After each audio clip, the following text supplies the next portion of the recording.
SIR পরবর্তীকালে খসড়া voter তালিকা আজ আমাদের পশ্চিমবঙ্গে প্রকাশিত হয়েছে। আপনি এই খসড়া ভোটার তালিকা আপনার নির্ধারিত পোলিং বুথে পেয়ে যাবেন।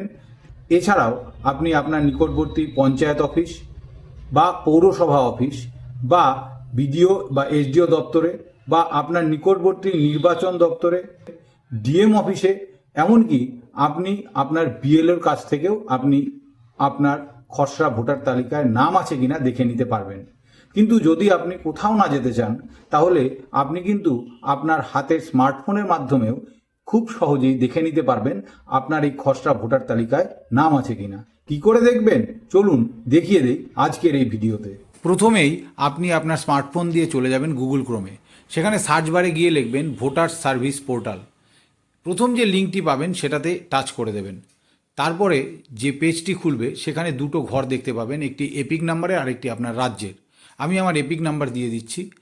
তারপরে রাজ্যে টাচ করলে পরে একদম নিচে গিয়ে আপনি পেয়ে যাবেন পশ্চিমবঙ্গ বা ওয়েস্ট বেঙ্গল, সেখানে টাচ করে দেবেন।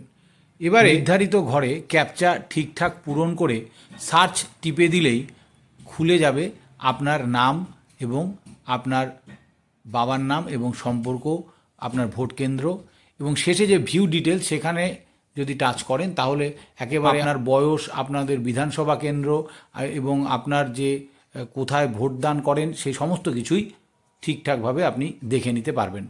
ধন্যবাদ।